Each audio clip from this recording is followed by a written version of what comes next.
I'm a kind of friend na nagsasabi ng totoo kahit na alam kong medyo awkward or paano ba, masasaktan ka, sasabihin ko sa'yo totoo.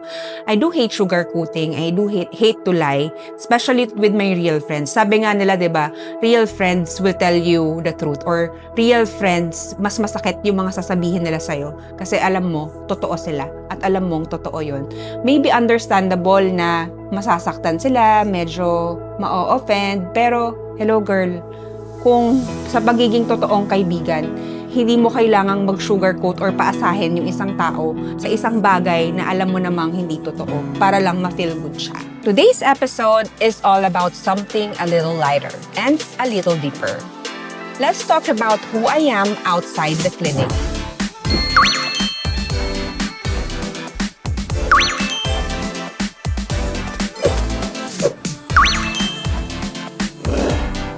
I want people to know na hindi lahat ng aesthetic treatments ay mahal. Hindi lahat ng aesthetic treatments ay dahil maarte ka. Hindi lahat ng aesthetic treatments ay mukhang retokada ka. Hi, I'm Dr. Cristel Medel, founder of Kineza Aesthetic and Wellness Center.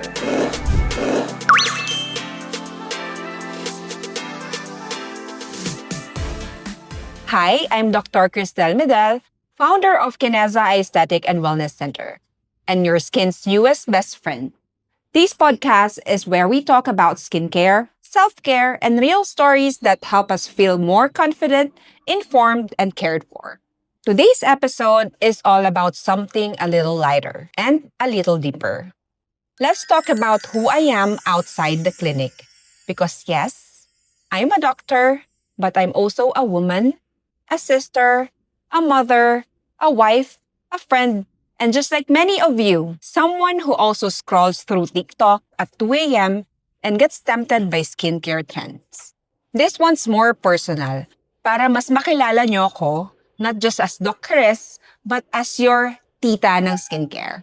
How do I spend my time when I'm not wearing the white coat? I'm being a mom behind the clinic, or if I have nothing to do, I'm a mother, mostly, and a wife. So during my quiet times when my children are in school, I love taking time for myself, like having a coffee or thinking about the latest trends that I could implement here at Kineza. I'm thinking about other things na pwede pa naming i-improve sa clinic.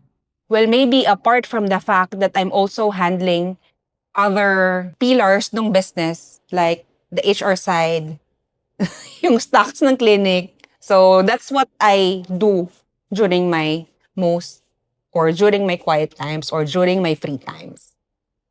What makes me feel grounded after a long day at work? I love coffee kasi I'm a coffee person. So I love having coffee, as I've said. Masyado, parang kape na yata yung dumadaloy sa dugo ko. And apart from that, I also take time to exercise, even simple workouts at home, just walking or doing some stretching. So it calms my mind when I do those things. What's something people are surprised to learn about me? So I think tingin nila masungit akong tao. Kasi when you look at me, I look very, sabi nila, intimidating, masungit, ganyan. Pero when you get to know me, mas malakas pa yung tawa ko sa'yo. Mas kalog pa ako sa'yo. Mas bully pa ako sa'yo. Ganong level. Akala kasi nila pag doktor, uy, seryoso yan, doktor yan. Uy, hindi. I also love making people feel at ease. What does my skincare routine really look like? So, simulan natin sa umaga. I just wash my face with a gentle cleanser, and then I put serum and then sunblock. So, sunblock kasi non-negotiable yon. So, kahit nasa loob ka lang ng bahay, dapat naka-sunblock ka. And sa gabi, I use soap then, pero it's a different soap. It's not the one that I use in the morning. It has exfoliant. And then I use this cream, exfoliant din. So, ulit-ulit lang. Pero there are times na pag nagbe-breakout ako, feeling ko kailangan kong mag-reset ng skin. Nasa-stop ko lahat lahat ng mga ginagamit ko, I just use the mild soap. For the body naman, I use different kinds of soap. So, meron akong ginagamit na may mild exfoliant din. Meron ding ginagamit na more of antibacterial siya. And after that, I'd use a different lotion in the morning and in the evening. So, in the morning, it's more of the one which has high SPF. And then, for the evening naman, I use mostly collagen lang na lotion. Do I ever get lazy with skincare? Yes, may mga times na tinatamad ako lalo na pag feeling ko okay naman yung skin ko pero pag may nag-pop out na pimple diyan, ayan na naman, biglang balik sa routine. What can I advise dun sa mga tinatamad sa skincare? Okay lang tamarin, wag mo lang sunod-sunurin. Wag naman isang linggo na tinatamad ka. Mga isang araw lang pwede na, wag naman 1 week. Kasi pag tinamad kayo mag-skincare, like for example, for a week, yung mga oils, yung mga dirt sa mukha nyo, possible na mag-build up na yan. It can cause pimples, acne. It can cause yung mga skin irregularities na meron tayo sa balat. So, it's very important din, syempre, na magtuloy-tuloy siya. Pero yun nga, the question kasi is, do I ever get lazy with skincare? Or is it okay to get lazy with skincare? Of course, it's okay, but only sometimes. Hindi always. What is my personal philosophy when it comes to beauty? Beauty is skin deep. Hindi mo siya makikita superficial lang. So, it's not about looking perfect. It's about feeling good and feeling confident about yourself.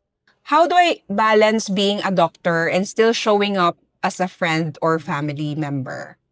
Well, maybe it's not always easy, but I try to be present. So, I set boundaries for work, especially on rest days. Kasi kahit ako, kailangan ko rin ng alaga from the people I love. How do I keep my sense of self when I'm always the one taking care of others? So, I try to check in with myself and ask myself if I'm okay. Do I feel good doing this? And when I need to pause, I allow myself to. Because I can't pour from an empty cup. I also make sure na yung self-care sa sarili ko ay hindi nawawala. So, I take a time out even if it's just a simple dine out with family or if it's a simple glow up like having my hair done or having my nails done. So, these activities puts like keeps me going. It's like a reset for me. So, nare-relax ako sa mga bagay na yun. What kind of friend or ate or tita am I in real life? I'm a kind of friend na nagsasabi ng totoo kahit na alam kong medyo awkward or paano ba, masasaktan ka, sasabihin ko sa'yo totoo. I do hate sugarcoating. I do hate to lie, especially with my real friends. Sabi nga nila, 'di ba, real friends will tell you the truth or real friends, mas masakit yung mga sasabihin nila sa'yo kasi alam mo, totoo sila at alam mong totoo yun. Maybe understandable na masasaktan sila, medyo ma-offend, pero hello girl, kung sa pagiging totoong kaibigan, hindi mo kailangang mag-sugarcoat or paasahin yung isang tao sa isang bagay na alam mo namang hindi totoo para lang ma-feel good siya. So ako, straight to the point, direct to the point, sasabihin ko sa'yo, mali yan, mali to. Ito yung sa tingin ko. It's up to you kung tatanggapin mo siya. Kung hindi mo gawin, it's okay then with me. I'm still your friend. What's something I want people to know about me beyond the title of being a doctor?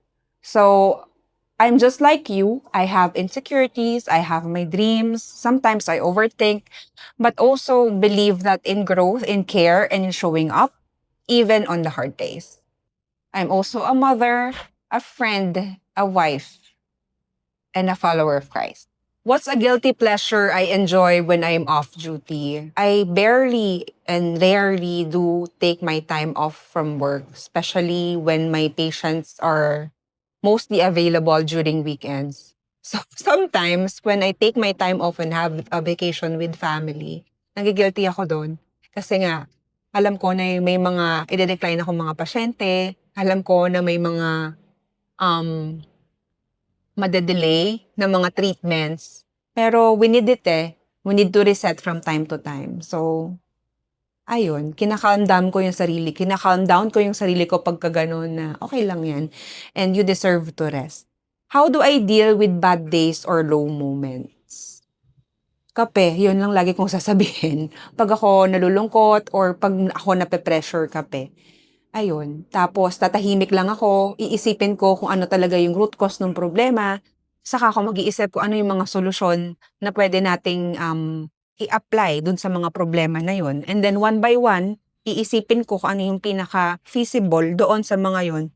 And that's when ako nakakalma, or that's when tumatahimik yung isip ko or utak ko dun sa mga problema na yun. So, isa-isahin ko yung mga solusyon na yan. So, if solution number 1 works well or doesn't work well, dapat lagi kang may plan B. If I wasn't a doctor, what would I probably be doing? Well, honestly speaking, I cannot imagine myself not being a doctor. Ito talaga yung gusto ko. Hindi ko maisip na meron akong ibang profession. Although gusto kong maging artista. Pero hindi, joke lang yun. Hindi ko naman pinangarap din na maging ganun. Pero hindi ko talaga ma-imagine yung sarili ko. Kung hindi ako doktor, ano ako? Before we wrap up, let me just say this. Being a doctor is what I want to do. But being someone who cares, that's who I am. And if I can remind even one person to take care of themselves, then that's enough for me. Thanks for tuning in to today's episode. If you enjoyed this heart-to-heart, follow and share this podcast with someone, a little reminder to slow down and care for themselves too. New episodes drop weekly on Spotify, Apple Podcasts, YouTube, and all major platforms. Again, I'm Doc Chris, and I'll always be here to remind you, self-care isn't selfish, it's survival.